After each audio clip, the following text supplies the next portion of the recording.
Hello dear student, आज हम वैद्युत क्षेत्र के पहले चैप्टर में एक समान वलय या रिंग के कारण वैद्युत क्षेत्र की तीव्रता के बारे में पढ़ेंगे। उसके वैद्युत क्षेत्र की तीव्रता हमें निकालना होगा।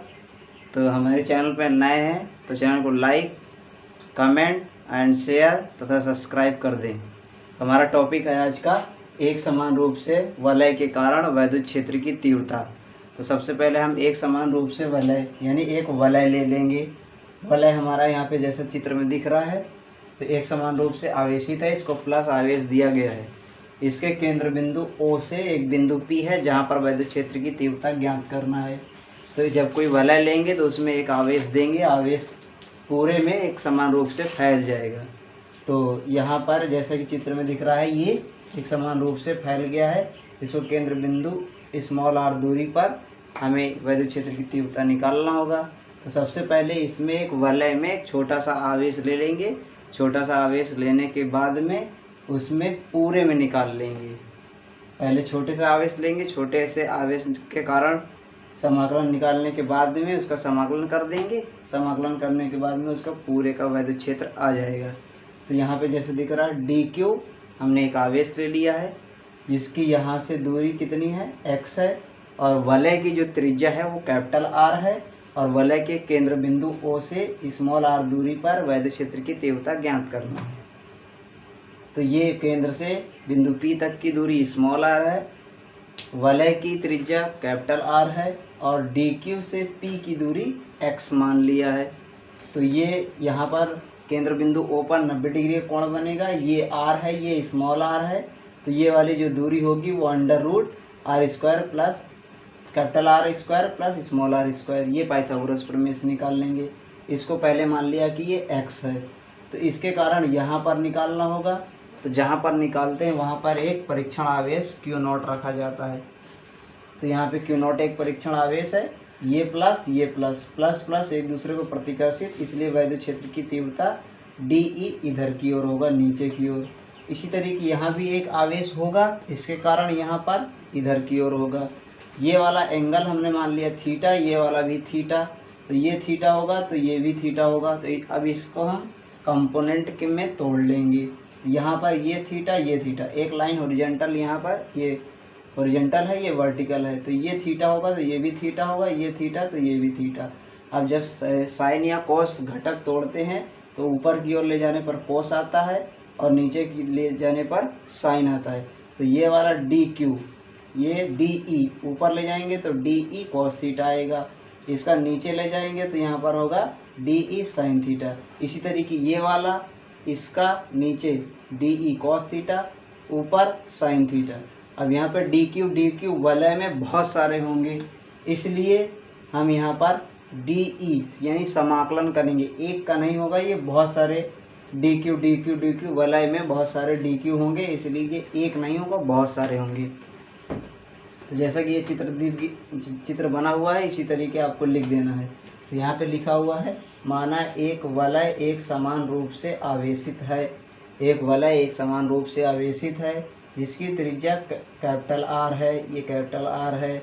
इसके केंद्र बिंदु O से स्मॉल r दूरी पर एक बिंदु P है। इसके केंद्र बिंदु O से स्मॉल r दूरी पर एक बिंदु P है जहाँ पर वैद्युत क्षेत्र की तीव्रता ज्ञात करनी है। यहाँ पर हमें ज्ञात करना होगा। उसके बाद में फिर लिखा हुआ है, समकोण आवेश को संपूर्ण आवेश के छोटे छोटे खंडों में विभाजित कर सकते हैं। तो ये समकोण आवेश है, यहाँ से ये जो एंगल बन रहा है ये समकोण है, ये सभी समकोण पर है। इसको छोटे छोटे खंडों में DQ में डिवाइड कर सकते हैं। तो वही इसमें लिखा हुआ है, समकोण आवेश को संपूर्ण आवेश के छोटे छोटे खंडों में विभाजित कर सकते हैं।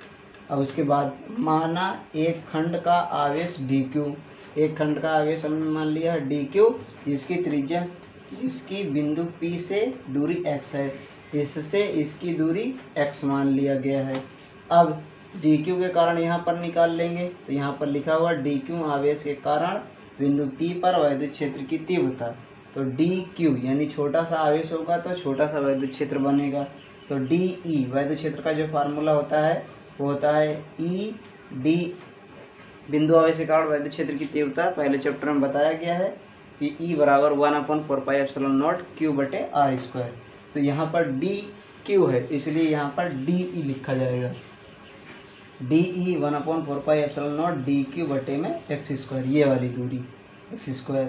अब यहाँ पर चूँकि सभी खंडों के साइन घटक एक दूसरे को निरस्त कर देते हैं, साइन घटक ऊपर है, साइन घटक नीचे, ये एक दूसरे को क्या करेंगे, कैंसिल कर देंगे। तो यहाँ पर साइन थीटा का कोई रोल नहीं होगा, चाहे अंदर होगा, ऐसा होगा, ऐसा होगा, ऐसा होगा, ऊपर नीचे कहीं भी होगा, सब एक दूसरे को कैंसिल करेंगे। सिर्फ कॉस वाले बचेंगे, इधर वाला इधर जाएगा, इधर वाला इधर, जितने भी आएंगे सब इधर वैद्युत क्षेत्र की तीव्रता होगी। तो यहाँ पर साइन घटक क्या हो जाएगा, निरस्त। अतः संपूर्ण वैद्युत क्षेत्र के कॉस थीटा के कारण होगा, सिर्फ कॉस थीटा के कारण ही वैद्युत क्षेत्र होगा। तो उसके लिए हम सबको क्या करेंगे, जोड़ देंगे। जोड़ने का मतलब क्या हुआ, समाकलन करेंगे। किसका समाकलन, डी ई कॉस थीटा। तो ई बराबर समाकलन डी ई कॉस थीटा।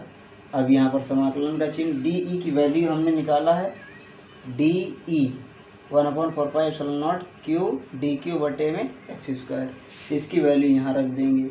अब इसमें जो बदलता नहीं है उसको बाहर ले लेते हैं, जो बदलेगा उसको नहीं अंदर ले लेंगे। यहाँ पर ये वाला जो x है वो भी नहीं बदलेगा, ये वाला x 1/4πε0 बाहर आ जाएगा। कॉस थीटा, ये वाला थीटा भी नहीं बदलेगा इसलिए बाहर आएगा। ये वाला x भी नहीं बदलेगा इसलिए बाहर आएगा। सिर्फ आवेश डी क्यू बदलेगा, इसलिए समाकलन के अंदर में डी क्यू रहेगा। और उसके बाद में चूंकि हम चित्र से देख सकते हैं कि कॉस थीटा किसके बराबर होगा, कॉस थीटा बराबर होता है आधार बटे कर्ण। कॉस थीटा आधार बटे कर्ण, तो इसमें थीटा के सामने वाला लंब होगा, ये आधार होगा, ये कर्ण होगा। तो आधार कौन सा है, स्मॉल आर। कर्ण कौन सा है, ये वाला, तो इसको यहाँ रख देंगे। अब यहाँ पर x की वैल्यू हमें ये पता है, √R² प्लस स्मॉल r²। तो x की वैल्यू भी निकाल लेंगे। अब यहाँ पे वैल्यू रख देना है। यहाँ पर हमने रख दिया सबसे पहले x की वैल्यू। x की वैल्यू यहाँ पर कितनी है, √R² प्लस स्मॉल r², इसका होल स्क्वायर। अब कोस थीटा की वैल्यू स्मॉल r बटे √R² प्लस स्मॉल r²। इसका समाकलन डी क्यू कितना होगा, q होगा, सिर्फ q। उसके बाद में इसका वर्ग करेंगे तो ये सेम रहेगा, और इन दोनों को जोड़ देंगे तो 3/2। तो E बराबर 1/4πε0 क्यू आर बटे में R² प्लस स्मॉल r² की पावर 3/2। अब इसमें जैसे जैसे त्रिज्या क्या होगी, अब यहाँ पर अगला पॉइंट है ये, यदि वलय के केंद्र O पर वैद्युत क्षेत्र ज्ञात करना हो, वलय के केंद्र पर निकालना होगा, तो ये वाला पॉइंट, ये वाला जो P बिंदु है ये हम यहाँ मान लेंगे। जब यहाँ मान लेंगे तो ये वाला R क्या हो जाएगा, 0। तो R बराबर कितना हुआ, 0। अगर इस फॉर्मूले में रखेंगे R 0, तो यहाँ पर कितना आएगा, गुणा करने पर 0। तो केंद्र पर, वलय के केंद्र पर वैद्युत क्षेत्र की तीव्रता कितनी होगी, 0 होगी।